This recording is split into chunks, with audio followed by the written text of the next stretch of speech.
There is a story my father used to tell about a man he knew in western Kentucky who owned half the farmland in the county and wore the same pair of work boots for 11 years. Not because he couldn't afford new ones. Because he'd broken those ones in exactly right and saw no reason to start over. My father admired that man more than almost anyone he ever met. I think about him sometimes when I'm sitting at my kitchen table in the morning with my coffee going cold and the news on low, thinking about how much of a person's actual substance is invisible to people who don't know how to look. My name is Robert Callahan. I am 66 years old. I live in the same two-story house in Dearborn, Michigan that I bought 34 years ago for $212,000. When this street still had 3 elm trees and a hardware store on the corner. The elm trees are gone. The hardware store is gone. The house is still here, and so am I, and I have no intention of going anywhere. I drive a 2006 Ford F-150 with a tailgate that doesn't quite close flush, and a heating system that takes about 8 minutes to fully commit to the idea of warmth. My daughter Claire has been telling me to replace it since approximately the second year of the Obama administration. I tell her the truck runs fine. She makes a face. We have had this conversation so many times that we can now have it entirely in expressions. What Claire knows about me is this. I worked in manufacturing management for most of my adult life. I retired 6 years ago. I grow tomatoes in the backyard every summer and lose half of them to a groundhog I have never once successfully caught. I go to Mass on Sunday mornings at St. Anthony's, where I've sat in the same pew for 27 years, and I drive a truck that belongs in a museum. What Claire does not know, what her husband Daniel has never thought to ask, what the people at St. Anthony's who shake my hand on Sunday mornings have never suspected, is any of the rest of it. Callahan Holdings is a private equity and commercial real estate group. It operates through a network of holding companies structured across 6 states, with interests in logistics, infrastructure, light industrial real estate, and 3 regional distribution networks. My name appears nowhere in any public filing, no Forbes profile, no Chamber of Commerce dinner with my photo on a banner, no charity golf tournament with my name on a bronze plaque outside the clubhouse. I built it the way I built everything, quietly, patiently, before dawn and after dark, for 38 years. Callahan Holdings is worth approximately $2.4 billion. I drive a truck with a tailgate that doesn't close right, and I think that is one of the funniest things about my life. Now, let me tell you about my daughter. Claire Callahan Marsh is 38 years old, and she has been the most interesting person in any room she has ever entered since she was about 4 years old. She has her mother's eyes, dark and quick, and reading everything before she says a word about any of it. Patricia, her mother, passed 11 years ago, and there are entire days when I look at Claire and the resemblance is so complete, it takes me a moment to find my footing again. Claire is a high school history teacher. She chose that deliberately when she could have chosen many things. She wanted to matter to people at the age when it's hardest to matter to anyone. I think about that a lot. 4 years ago, Claire brought home Daniel Marsh. I want to be fair to Daniel. I want to give him every reasonable chance in the telling of this, because I think fairness matters even when, and especially when, it costs you something. So let me say this about Daniel Marsh, as honestly as I can manage. Daniel Marsh is 43 years old, well-dressed in that specific way that communicates investment in the impression rather than in the clothes themselves. And he has the particular habit of men who have been successful enough to be confident, but not wise enough to be curious. He asks questions the way some people use business cards, as a transaction, as a setup for the answer he's already prepared about himself. Within 20 minutes of meeting me for the first time, I knew his position, Director of Operations at a mid-sized freight logistics company called Meridian Supply Group, his approximate salary range, the neighborhood where he and Claire were looking at houses, and his opinion of himself, which was considerable. I nodded through all of it. I asked him whether he took his coffee black. He said he didn't drink coffee, which I noted privately as a character point. What Daniel did not know, what he has never known in 4 years of holidays and Sunday dinners and the occasional obligatory backyard cookout where I stand at the grill in an old canvas apron and he stands nearby talking about freight industry disruption, is that Meridian Supply Group is a subsidiary of Callahan Holdings Logistics Division. It has been since I acquired it quietly through a holding company 12 years ago. Daniel's company, the one whose name is on his business card, and whose health he discusses at my dinner table with the proprietary pride of a man who built something, has been mine for longer than he has worked there. He got his position through a standard recruitment process, competitive, rigorous, above board from every visible angle. What no one knew was that I reviewed every finalist personally. I read his references. I watched his panel interview through a consulting arrangement with the placement firm. I approved his offer letter. Then I went home and watched the Tigers lose, which they did with great commitment, and went to bed. I want to be honest with you about the beginning. I wanted Daniel Marsh to succeed. I genuinely did. I am not a man who looks for reasons to be disappointed in people. I've hired and managed and mentored enough human beings to understand that what a person shows you in the first year is rough draft, not final copy. I believed he might grow into the role. I gave him the space to do it. He showed me instead, slowly and reliably, exactly who he was. It started with small things, the way it always starts. A comment at Thanksgiving about Claire's salary as a teacher, delivered as a joke, the kind of joke that is only half a joke. A habit of addressing me with a slightly elevated volume and simplified vocabulary, the way certain people talk to the elderly, as if I had recently become uncertain about the world and needed it explained. And then one evening, about 8 months into their marriage, Claire stepped out of the room to take a phone call, and Daniel leaned back in his chair and said, with the easy confidence of a man who has correctly assessed a situation, "She worries about you. You know, the truck, the house. She thinks you're not being realistic about what you can afford." I looked at him for a moment. "That's thoughtful of her," I said. "I just want her to be able to focus on our life," he said, "not feel like she has to keep an eye on things here." "I appreciate that, Daniel," I said pleasantly. He nodded like a man who had handled something. I filed it away. The moment, though, the specific moment that moved things from observation to decision, happened on a Thursday afternoon when I was in the offices of Meridian Supply Group. I had a reason to be there that had nothing to do with Daniel and everything to do with a facilities issue one of my property managers had flagged in the building's lower level. I was walking through the main corridor, unremarkable as I always am, an older man in clean clothes, who nobody pays particular attention to, when I heard Daniel's voice from the conference room, whose door was not fully closed. He was on a call. Speakerphone. From the sound of it. "Her dad's a sweet guy," he was saying, and I could hear the comfortable dismissal in his voice, the tone of a man describing something adjacent to his real life. "Retired. Lives in that same old house. Drives this truck you would not believe. I think he was in plant management or something. Middle management. Salt of the earth type, you know? Claire feels responsible for him, which," a pause, a small laugh, "which I'm working on. We've got our own thing to build." I stood very still in that corridor for 3 full seconds. Then I walked back the way I had come, nodded to the woman at the reception desk, and went to my truck. Plant management. Salt of the earth type. I drove home. I made dinner. I went to bed at 10:15 the way I do every night, and I lay in the dark for a while, and thought about patience, and what it is for, and what it costs, and when the price becomes something different from patience entirely. I am the son of a man who worked the line at a stamping plant in Flint for 31 years. He never complained about it. He never dressed it up or dressed it down.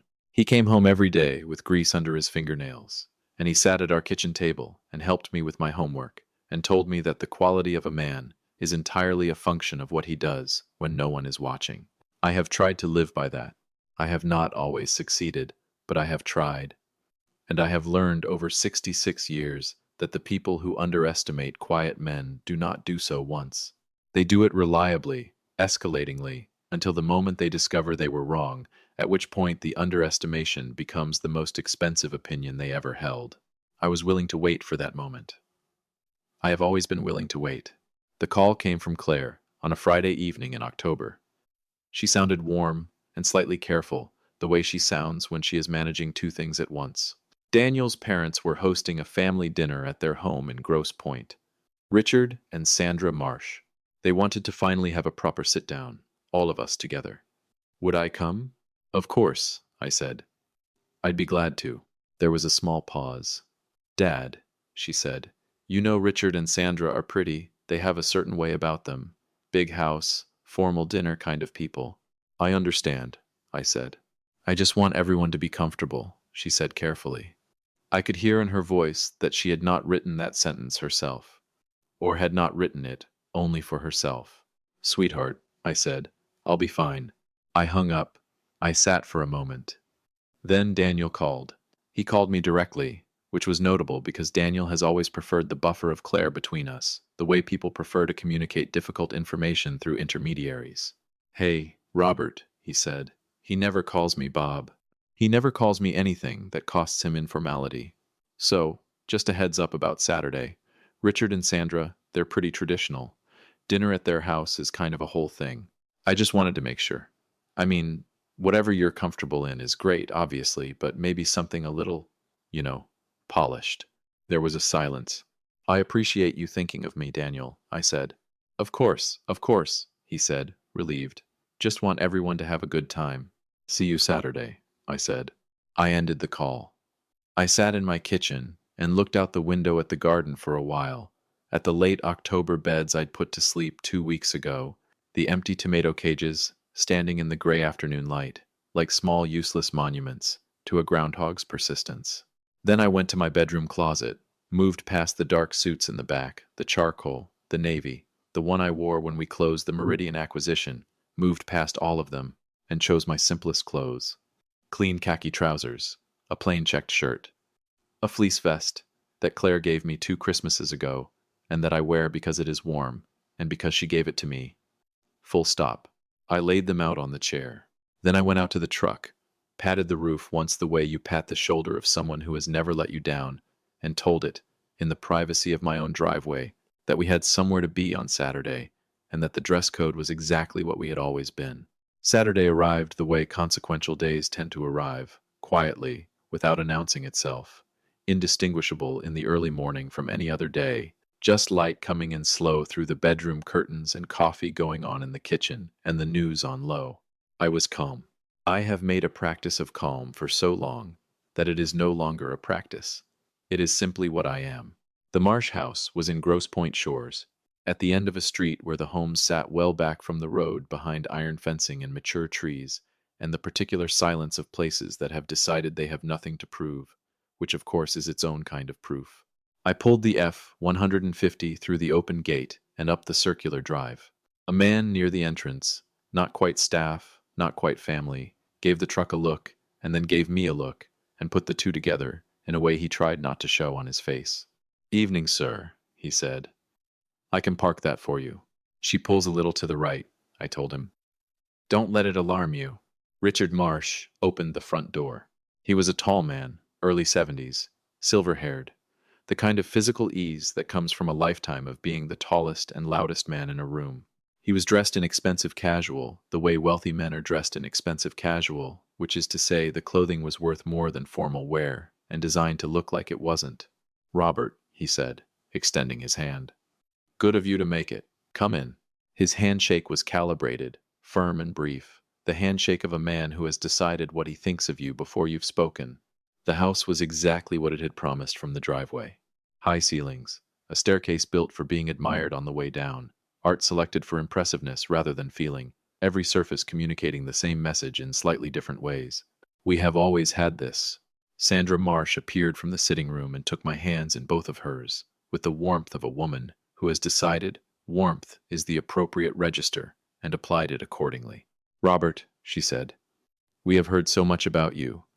Claire just talks about her father constantly. She said you're just the most," a half-second pause I would remember later, "the most genuine man."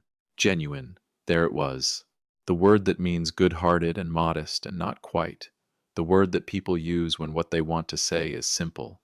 And they've decided simple is the kindest available option. "Thank you, Sandra," I said. "Your home is beautiful." She beamed. "I meant it, actually. I have been in a great many beautiful buildings, and I know how to recognize them. That is not the same thing as being impressed by them." Claire crossed the room and hugged me the way she has hugged me since she was a small person, fully and without self-consciousness, and I held on to it for a moment longer than usual. "You look great, Dad," she whispered. "So do you," I said. Daniel appeared at her shoulder. He took in my outfit with an expression he managed in about a quarter of a second. A flicker of something pained followed immediately by the recovery smile and the shoulder clap. "Robert, great. Glad you made it. Richard just opened something special. The dining room was set for an event. Heavy crystal, silverware that had been in somebody's family, candles that had never been lit before tonight. I sat down, unfolded my napkin, and made myself comfortable in the way I have learned to be comfortable in rooms designed to make certain people feel the distance between themselves and the hosts. Richard led conversation the way I expected him to lead it, from the center of it, at volume, with the total confidence of a man who has not been genuinely questioned in quite some time. He talked about the markets, about Scottsdale, about the freight industry, and about Daniel, specifically with a paternal pride so large it required its own seating arrangement. The kid has completely reinvented that operation, Richard said, swirling his wine. The numbers they're putting up this year, it's not an accident. I always said, leadership is something you either have or you don't. He let his eyes move briefly to me, not long, just long enough to establish a contrast without the rudeness of naming it. That must make you very proud, I said warmly. Oh, enormously, Sandra said. She turned to Claire with a smile that had a geometry to it, angled specifically. And Claire, you must feel so settled. Having a husband who really provides, it's such a gift. Not every woman gets that. The table went quiet, for exactly the length of a breath. Claire smiled. I saw her eyes. I saw exactly what was in them and exactly what she chose to do with it, which was nothing, which was the right choice, and which told me more about my daughter in that second than I could say in an hour. I picked up my water glass. I took a slow sip. I said nothing, because the conversation I was actually waiting for had not arrived yet. And I knew, with the specific certainty of a man who has been patient for 4 decades, that when it did, everything at this table was going to look different. It came with dessert, the way these things always come. When the food has lowered people's defenses, and the wine has loosened their confidence, and everyone has settled into the comfortable illusion that the evening has already been decided. Richard reached beside his chair and produced a document in a leather folder. He set it on the table and smoothed it once with his palm, in the practiced way of a man who has rehearsed the gesture. Then he slid it across to me. Robert, he said, dropping his voice into the register of serious men discussing serious things. There's an opportunity we wanted to bring to you as family. I looked at the folder. I did not reach for it yet. Sandra's hands were folded. Daniel had straightened in his chair with the posture of a man trying to look uninvested in something he has been thinking about for weeks. Claire's hands were in her lap. They were not still. Daniel has an idea, Richard continued. A real one, an independent venture, his own company, built from the ground up. We believe in it completely, and we believe in him. As you should, I said. What we need is some additional backing to make the structure work, Richard said. He nodded toward the folder. What we're proposing is straightforward. Claire is the beneficiary of a trust we understand her mother established one before she passed. We'd like to use that as collateral for the initial capital raise. It's clean, it's legal, everything's been reviewed. We just need your signature, Robert, as the trustee. Your blessing. He leaned back. Sandra's smile had the quality of something maintained rather than felt. Daniel looked at the table. I looked at Claire. Her face was very still, the stillness of someone who has known something was coming and is now watching it arrive. I reached for the folder. I opened it. I read every page slowly and without any expression, while the candles moved in the draft from the heating vent, and Richard refilled his own wine glass, and nobody said a single thing. It was thorough. I'll give them that. Every clause was reasonable sounding, and every number was tidy, and the entire document was constructed to look like a fair deal if you read it the way they expected me to read it, which was quickly and gratefully. I read it the way I read everything, which is completely. Then I closed it, set it gently back on the tablecloth, took a long, slow sip of water, and looked at Richard Marsh with the warmest expression I had available. I appreciate the thought that went into this, I said pleasantly. Let me sit with it. Richard exhaled. Daniel's shoulders moved a fraction of an inch. Sandra reached for her wine. The table reinflated with the specific energy of people who believe the hard part is finished. I stayed another 30 minutes. I was pleasant. I complimented the lamb, which was genuinely excellent. I shook Richard's hand at the door with a full grip, my eyes holding his 1 second longer than necessary, and I watched something in his expression try to locate that extra second and fail to. I walked out to the circular drive. The man who'd parked the truck brought it around and handed me the keys, with the expression of someone who has revised an opinion without quite admitting he held it. I tipped him more than he expected. His face changed. I drove home through the dark streets of Grosse Pointe and back across into Dearborn, and I was so completely calm that if you'd been sitting in the passenger seat, you might have thought nothing had happened tonight. Which was exactly correct. Nothing had happened yet. I said nothing for 12 days. I tended my garden. I went to Mass. I had coffee with my friend Al Kowalski on Wednesday the way I do every Wednesday, and we talked about the Lions, who were doing their best and falling short in the specific way the Lions have done for as long as either of us can remember. On day 5, Daniel sent a text. "Hey Robert, hope you're doing well. Wanted to see if you'd had a chance to look things over. Exciting opportunity." I waited 4 hours and replied, "Still reviewing, Daniel. These things deserve careful attention." He sent a thumbs up. I set my phone on the counter and made a phone call to 3 people who are not Daniel and have known me for a long time. "I need a full operational audit of Meridian Supply Group," I said. "Complete scope. Begin immediately." Then I hung up and went back to doing exactly what I'd been doing. Because here is what Daniel Marsh did not know. Here is what Richard and Sandra Marsh, sitting in their Grosse Pointe house, in the comfortable afterglow of a dinner they believed had gone their way, did not know. I had written Daniel's employment contract personally, every clause, including one that lived quietly in Section 11, subsection C, covering the development of competitive business activities using company resources, time, or proprietary operational data. A clause I had drafted 11 years before Daniel Marsh ever sat across from a recruitment panel and explained his vision for operational efficiency in the modern logistics landscape. The audit came back in 9 days. When the final report landed on my desk, I sat with it for a long time. Not because I was surprised. I had not been surprised since approximately day 40 of Daniel's tenure, when certain patterns had become legible to me the way patterns always become legible once you know where to look. I sat with it because I am a careful man, and careful men do not move on good information. They move on complete information. Daniel had been developing an independent freight brokerage for 7 months. He had done it on company time, using Meridian's operational contacts and client data, and most significantly, a proprietary routing algorithm that my team had spent 2 years and considerable resources building. He had been careful. He had been quite careful. He had not been careful enough, because he had made the same mistake that every person who tries to build something in secret inside someone else's house eventually makes. He forgot whose house it was. I put on the charcoal suit from the back of the closet. I had it pressed the night before. I drove the F-150 to the Meridian Supply Group offices on a Tuesday morning and parked in the space near the entrance that has a small sign reading Callahan Holdings, Reserved. Daniel had driven past that sign for 4 years. He had never once asked whose name that was. I walked into the second-floor conference room. Board members to my left, legal team to my right. The audit findings in a folder in front of me. Closed. I straightened my jacket. I waited. I heard him in the hallway before the door opened, his voice easy and unhurried. The confident rhythm of a man who believes he is walking into a routine morning. The door opened. He walked in, took in the room, the board members, the lawyers, the documents, and then his eyes found me, sitting at the head of the table in a suit he had never seen, in a room he believed was his. And I watched it move across his face, the way understanding moves across a face when it is arriving all at once from several directions simultaneously. The Meridian acquisition, the recruitment process, the contract clause, the proposal at dinner, the 12 days of silence.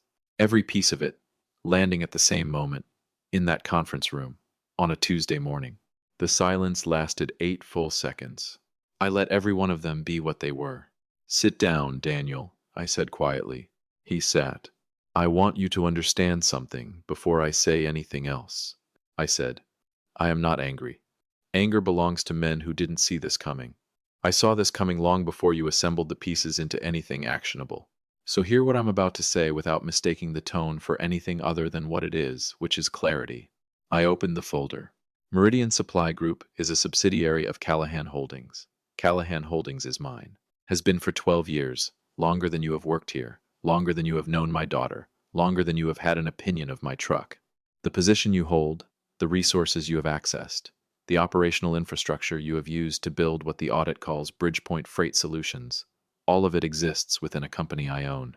Every contact you leveraged, every data point you used, every hour of development time falls within the terms of the contract you signed and did not read carefully enough.